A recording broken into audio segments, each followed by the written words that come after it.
Oke, Assalamualaikum, welcome back to my channel. Kepada yang baru datang ke channel aku kembali Syam, dan kepada yang sudah subscribe aku, thank you so much guys.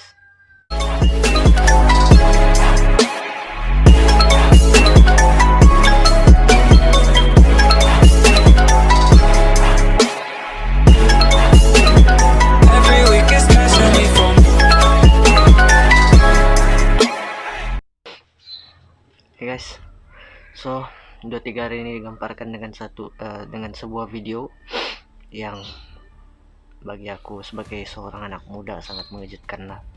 Itu seorang paci dengan paci begaduh, lah. Jadi sebenarnya video tuh udah saya tengok seorang paci ini, dia terlanggar seorang paci lagi, dan paci ini sampai membuat satu tindakan yang saya rasa kurang tepat dan tidak baiklah dicontohi untuk orang-orang muda, contoh seperti saya dan budak-budak di luar sana lah. So saya pun udah paham kenapa paci itu sampai bertindak macam itu sekali. Bagi saya memang tidak patut lah. So jom kita tengok video dia dan kita buat sedikit reaction lah. Saya sebenarnya jarang buat reaction macam ini, tapi bila dia sudah sampai ke tahap macam itu sekali, maksudnya saya rasa memang tidak patut lah. So jom kita tengok.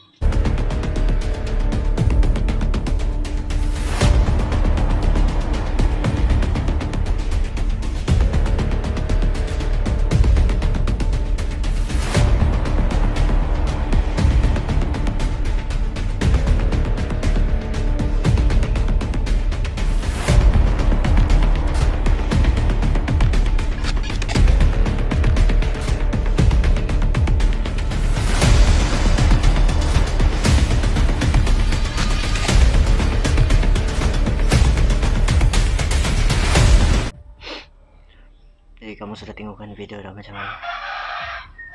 So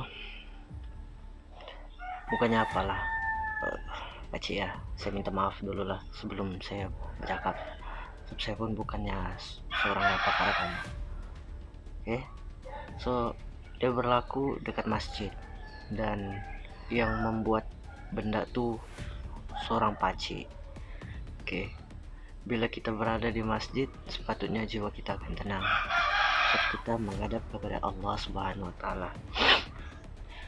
Sebagai seorang Islam pun kita diajar untuk bersabar, sebab bersabar itu separuh daripada iman.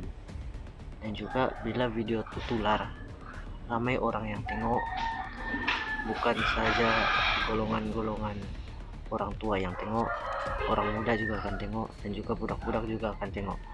So dia bukanlah satu contoh yang baik untuk ditonton oleh orang-orang muda, sebab bila orang-orang muda, terutama budak-budak, tengok benda ini berlaku, dia akan terikut-ikut. Jadi saya mohon pada orang-orang di luar sana supaya bertindak secara waras, sebab benda ini pun setakat terlanggar, apalah salahnya. Dan minta maaf saja, sama ada kamu dilanggar ataupun terlanggar, lagi salah, lagi pun benda itu pun berlaku di masjid kan, kita pun baru menghadap kepada Allah. So ya, sabar aja lah. So dengar cerita Pakcik ini, dengar cerita lah daripada media, daripada YouTube dan sebagainya, siapa Pakcik ini dalam tekanan dan sebagainya. Tapi yalah, nggak mau cerita pasal itu, tapi yang penting adalah macam mana kita bertindak, dan supaya kita dapat bagi contoh yang terbaik kepada anak-anak muda. So kalau ada apa-apa berlaku, sama ada terlanggar ke apa-apa kejadian yang boleh mengakibatkan kegaduhan itu, bolehlah berbincang secara baiklah, supaya dapat dicontohi kepada anak-anak muda kan, terutama apalagi kalau ada budak-budak kan. So memang tidak bagus lah. So macam mana untuk anak muda nih untuk menghormati orang tua kalau orang tua pun tidak memberikan contoh yang terbaik kepada anak-anak muda. So that's why saya mohon kepada semua rakyat Malaysia, kepada semua orang-orang di Sabah atau di mana-mana sajalah, supaya dapat memberikan contoh yang terbaik kepada anak-anak muda, terutama kepada budak-budak yang kecil yang masih belum berakal. supaya dorang sentiasa dapat tengok benda-benda yang positif untuk dorang ikut, bukan benda-benda yang negatif. So bagi pendapat kamu macam mana? So kalau ada sebarang pendapat, kamu boleh komen di bawah, dan kalau ada kesilapan daripada saya mohon maaf. Kamu boleh perbetulkan juga kesalahan saya di komen di bawah. So lagi sekali saya menyeru kepada semua rakyat Malaysia agar kita dapat memberikan contoh yang terbaik kepada anak-anak muda lah, terutama orang-orang yang sudah dewasa, supaya anak-anak muda kita nih dapat mencontohi benda-benda yang positif saja, supaya negara kita akan lebih maju di masa akan hadapan. So thank you for watching, see you di next video.